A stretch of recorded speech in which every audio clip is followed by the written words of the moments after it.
ಈಗ ರಾಷ್ಟ್ರಗೀತೆ ಜನಗಣಮನ ಅಧಿನಾಯಕ ಜಯ ಹೇ ಅನ್ನುವಂಥದ್ದು ಆ, ಒಪ್ಪಿಗೆ ಆಗಿದೆ.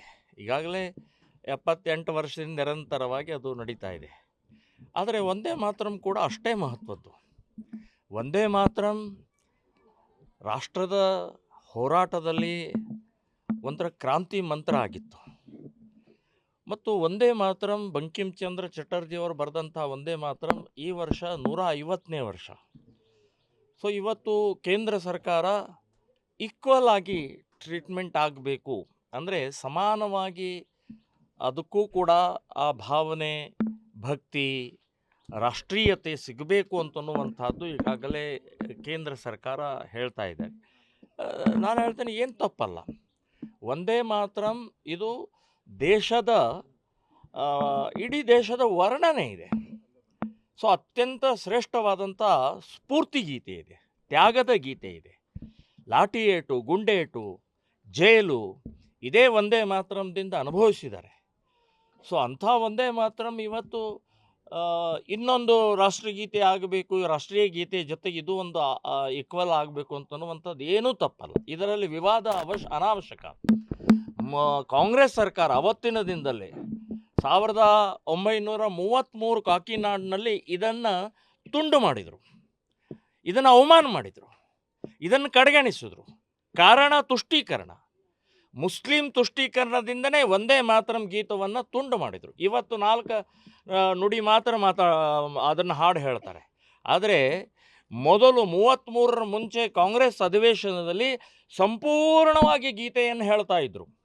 ಅವತ್ತಿನ ದಿನ ಮೊಹಮ್ಮದ್ ಅಲಿ ಅನ್ನುವಂಥವರು ರಾಷ್ಟ್ರೀಯ ಕಾಂಗ್ರೆಸ್ಸಿನ ಅಧ್ಯಕ್ಷರಾದಂಥವ್ರು, ಅವರು ಇದನ್ನು ವಿರೋಧ ಮಾಡಿದರು.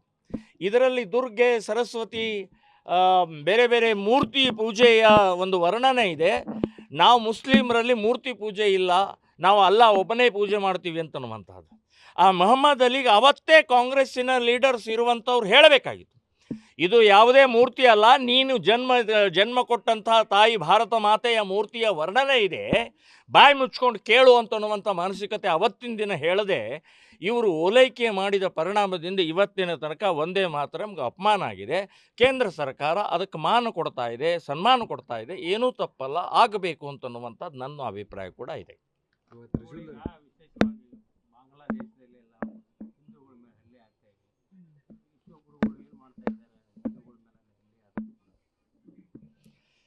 ನೋಡಿ, ನಿನ್ನೆ ಕೂಡ ಒಬ್ಬ ಉದ್ಯಮಿಯ ಹತ್ಯೆ ಆಯಿತು. ಇದು ನಿರಂತರವಾಗಿ ನಡೀತಾ ಇರುವಂಥ ಸಂದರ್ಭದಲ್ಲೂ ಕೂಡ ಕೇಂದ್ರ ಸರ್ಕಾರ ಇವತ್ತು ಬಾಯಿ ಮುಚ್ಕೊಂಡಿರೋದು ಶೋಭೆ ತರುವಂಥದ್ದಲ್ಲ.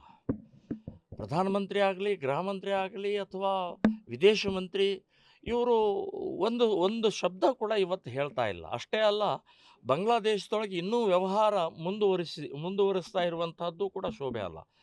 ಇವತ್ತು 1.5 ಕೋಟಿ ಇರುವಂಥ ಬಾಂಗ್ಲಾದೇಶದಲ್ಲಿ ಹಿಂದೂಗಳು ನಾಯಿ ನರಿಗಳ ಥರ ಬದುಕ್ತಾ ಇದ್ದಾರೆ, ಹೆದರ್ಕೊಂಡು ಸಾಯ್ತಾ ಇದ್ದಾರೆ. ಸೊ ಹೊರಗಡೆ ಹೋಗೋ ಸ್ಥಿತಿಯಲ್ಲಿ ಇಲ್ಲ.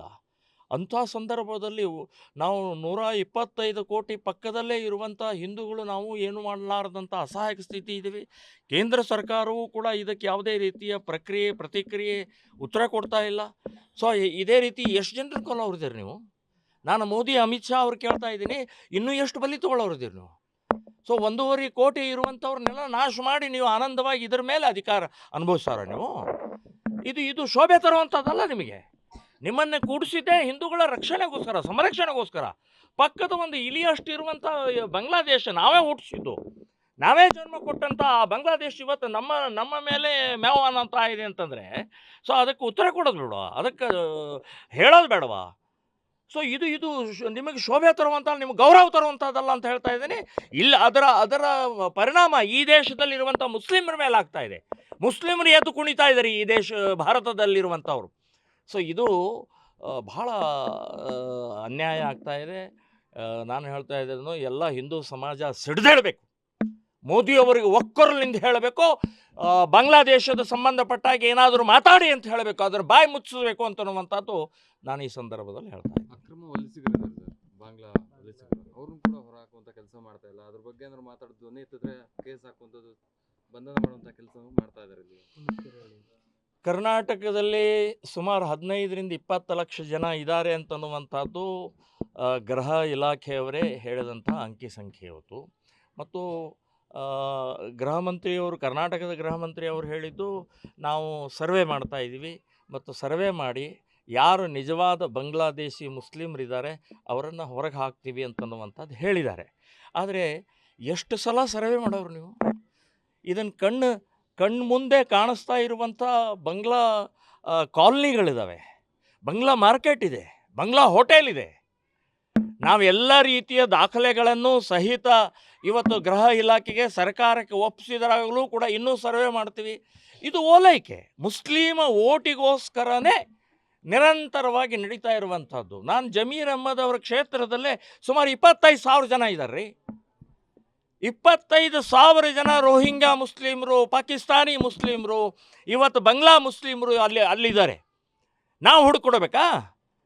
ಸೊ ಈ ರೀತಿಯ ನೀವು ನಾಟಕ ಮಾಡೋದು ನಿಲ್ಲಿಸಿ ದೇಶದ ಸುರಕ್ಷತೆಗೋಸ್ಕರ ಈ ವೈರಸ್ಸನ್ನು, ಈ ಕ್ಯಾನ್ಸರನ್ನು, ಈ ದೇಶದ್ರೋಹಿಗಳನ್ನು ಒದ್ದು ಓಡಿಸಬೇಕು ಅಂತನ್ನುವಂಥದ್ದು ಹೇಳ್ತಾ ಇದ್ದೀನಿ.